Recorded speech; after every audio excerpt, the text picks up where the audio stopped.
RS study में आप सभी का स्वागत है। कक्षा 9वीं के एनसीईआरटी गणित में हम प्रश्नावली 11.1 हल कर रहे थे। प्रश्न क्रमांक चौथे की हमने 2 भाग कंप्लीट कर लिया था। आज हम इसका तीसरा भाग कंप्लीट करेंगे। ठीक है, इसमें हमें 135 अंश का कोण बनाना है। बनाकर हमें चांदी की सहायता से इसको चेक भी करना है। तो 135 अंश का जो कोण है वो इस चांदी में हमको कहाँ पे मिलेगा, जैसे कि यहाँ ये 90 अंश का बना हुआ है कोण। ठीक है, यहाँ से यहाँ तक का ये 90 अंश का है, तो इसको हमें इधर साइड लाना पड़ेगा, तब हमें 135 का मिलेगा। 135 का हमें यहाँ पे मिलेगा। ठीक है, ये वाला कोण तो 180 और 160 के बीच में ये उपस्थित है। 120 और 180 के बीच में उपस्थित है ये 135 अंश का। तो हम सबसे पहले इसमें एक किरण बनाएंगे ए बी की रचना इसमें हम करेंगे सबसे पहले। तो इस तरह से हम एक ए बी किरण बना लेते हैं। इसको हम यहाँ पे ए नाम दे देंगे और इसको बी। ठीक है, ये पॉइंट यहाँ पे हम नोट कर लेते हैं। ये पॉइंट हमने यहाँ पे नोट किया कि आरंभिक बिंदु ए से किरण ए बी खींचा। ठीक है, आरंभिक बिंदु ए से किरण हमने ए बी यहाँ पे खींचा। अब हम बिंदु ए को केंद्र मानकर तथा किसी भी त्रिज्या का एक चाप काटेंगे जो कि ए बी को प्रतिच्छेद करेगा। ठीक है, तो इस तरह से प्रकार की सहायता से हम एक चाप यहाँ पे लगा लेते हैं जो एक बिंदु यहाँ पे प्रतिच्छेद करेगा। इसे हम कुछ भी यहाँ पे नाम दे सकते हैं। इसको हम सी नाम दे देंगे। यहाँ पे पॉइंट नोट कर लेते हैं। तो हमने यहाँ पे नोट किया कि ए को केंद्र मानकर तथा कोई त्रिज्या लेकर एक चाप लगाया जो किरण ए बी को बिंदु सी पर यहाँ पे प्रतिच्छेद करता है। ठीक है, अब इसी लंबाई का हम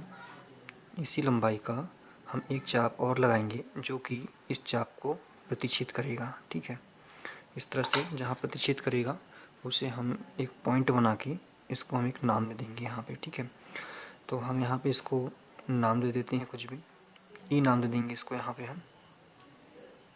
ठीक है, एक पॉइंट नोट करना है हमें।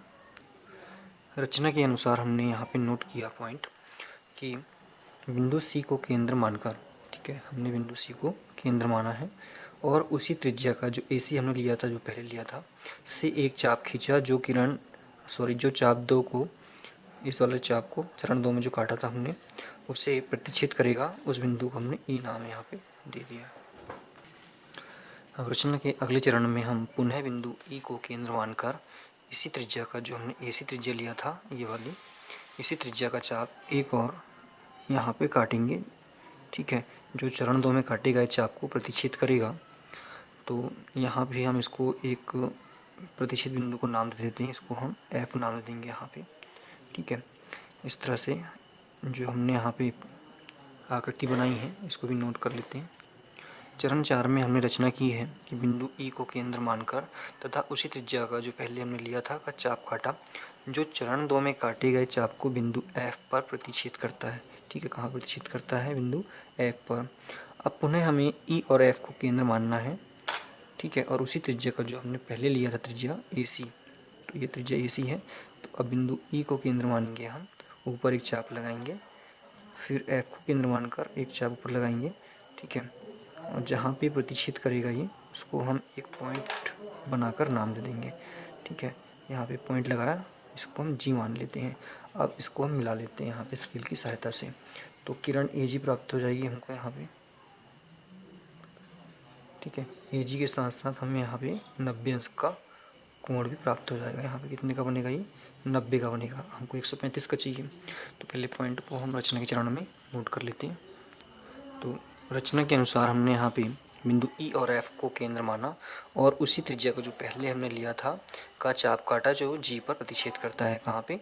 G पर ही प्रतिच्छेद करता है। फिर A से हमने G को मिला दिया, तो हमें यहाँ पे क्या 90 अंश का एक कोण प्राप्त हो गया है। ठीक है, तो हमने यहाँ पे जो मिलाया था, इस किरण को जो बनाया है, तो इसको हम मान लेते हैं कि ये चरण 2 में काटे गए चाप को बिंदु D पर प्रतिच्छेद करेगा। ये किस पर? बिंदु D पर प्रतिच्छेद करेगा। ठीक है, तो हमने यहाँ पॉइंट भी नोट कर लिए हैं कि माना किरण AG जो है वो चरण 2 में खींचे गए चाप को बिंदु D पर प्रतिच्छेद करता है। मान लिया यहाँ पे D पर प्रतिच्छेद करता है। ठीक है, अब हमें क्या करना है, जो ए बी हमने किरण लिया है, ए बी किरण को हमने यहाँ से बढ़ाया था, लेकिन इसको हमें विपरीत दिशा में भी बढ़ाना है, क्योंकि हमको 135 अंश का कोण चाहिए। तो पहले हमें इस तरह से इसको आगे बढ़ा लेना है, ठीक है।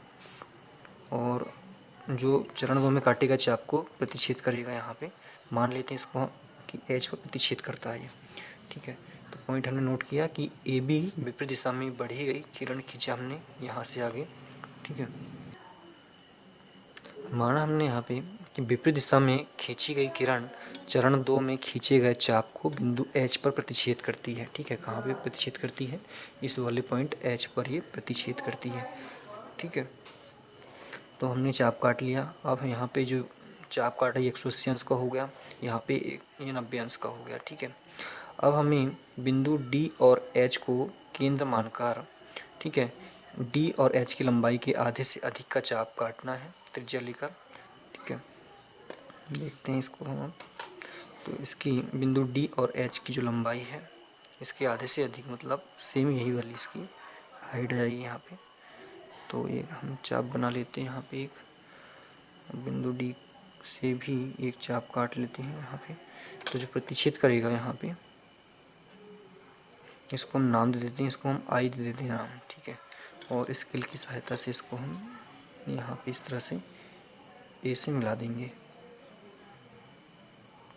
इससे मिला देंगे, ए से मिला देंगे, ठीक है। तो यहाँ पे जो कोण बनेगा, यहाँ पे जो कोण बनेगा वो कितने का बनेगा, 135 अंश का बनेगा। ये हमें चेक भी करना है, ठीक है।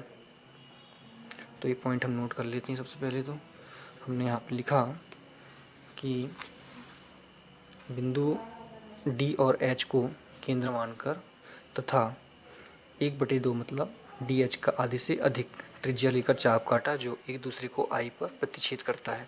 कहाँ प्रतिच्छेद करता है, आई पे प्रतिच्छेद करेगा यहाँ पे, ठीक है। फिर हमने ए से आई को मिलाया, तो हमें यहाँ पे कोण बी ए आई जो मिला, कोण हमें यहाँ पे बी ए आई जो मिला, ये पूरा 135 अंश का प्राप्त हुआ।